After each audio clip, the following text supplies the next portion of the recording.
علم ایک ایسی نایاب دولت ہے جو روپے پیسے سے حاصل نہیں ہو سکتی، بلکہ یہ تو محض اللہ عز و جل کا خاص کرم ہے، وہ جسے چاہے اس دولت سے نواز دے۔ علم دین حاصل کرنے کے بے شمار فضائل و برکات قرآن و حدیث میں جا بجا وارد ہوئے ہیں۔ چنانچہ اللہ پاک قرآن مجید میں ارشاد فرماتا ہے فَلَوْلَا نَفَرَ مِن كُلِّ فِرْقَةٍ مِّنْهُمْ طَائِفَةٌ لِيَتَفَقَّهُوا فِي الدِّينِ۔ ترجمہ کنز ایمان، تو کیوں نہ ہوا کہ ان کے ہر گروہ میں سے ایک جماعت نکلے کہ دین کی سمجھ حاصل۔ علم نایاب دولت ہے کہ 14 حروف کی نسبت سے علم کے متعلق 14 فرامین مصطفیٰ صلی اللہ علیہ وآلہ وسلم۔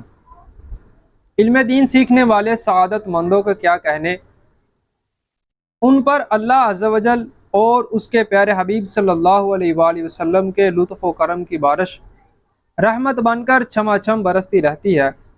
اس بات کا اندازہ ان روایات سے بخوبی لگایا جا سکتا ہے کہ جو شخص حصول علم کے لیے کسی راستے پر چلے، اللہ عز و جل اس کے لیے جنت کا راستہ آسان فرما دیتا ہے۔ جو شخص طلب علم کے لیے گھر سے نکلا تو جب تک واپس نہ ہوا اللہ عز و جل کی راہ میں ہے۔ اللہ عز و جل جس سے بھلائی کا ارادہ فرماتا ہے اسے دین کی سمجھ بوجھ عطا فرما دیتا ہے۔ ایک گھڑی رات میں پڑھنا پڑھانا ساری رات عبادت کرنے سے افضل ہے۔ مومن کبھی خیر یعنی علم سے سیر نہیں ہوتا، اسے سنتا یعنی حاصل کرتا رہتا ہے یہاں تک کہ جنت میں پہنچ جاتا ہے۔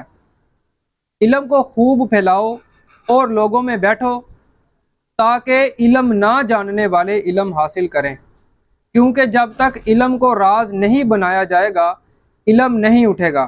جو علم طلب کرے پھر اسے حاصل کرنے میں کامیاب ہو جائے تو اس کے لیے دگنا اجر ہے، اگر حاصل نہ کر سکے تو ایک اجر ہے۔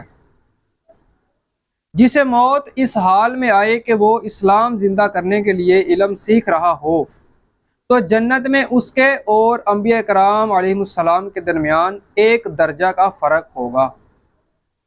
نبی کریم صلی اللہ علیہ وآلہ وسلم نے ارشاد فرمایا، کیا تم جانتے ہو بڑا سخی کون ہے؟ عرض کی گئی اللہ و رسولہ اعلم، یعنی اللہ عز و جل اور اس کے رسول صلی اللہ علیہ وآلہ وسلم زیادہ جانتے ہیں۔ تو نبی کریم صلی اللہ علیہ وآلہ وسلم نے ارشاد فرمایا، اللہ عز و جل بڑا جواد ہے، پھر اولاد آدم میں بڑا سخی ہوں، اور میرے بعد وہ شخص بڑا سخی ہے جو علم سیکھے اور پھر اسے پھیلائے، وہ قیامت کے دن ایک جماعت ہو کر آئے گا۔ جو شخص علم کی طلب میں رہتا ہے اللہ عز و جل اس کے رزق کا ضامن ہے۔ تھوڑا سا علم کثیر عبادت سے اچھا ہے۔ طالب علم کو اس حال میں موت آئی کہ وہ طلب علم میں مصروف تھا تو وہ شہید ہے۔ افضل صدقہ یہ ہے کہ کوئی مسلمان شخص علم حاصل کرے پھر اپنے مسلمان بھائی کو بھی سکھائے۔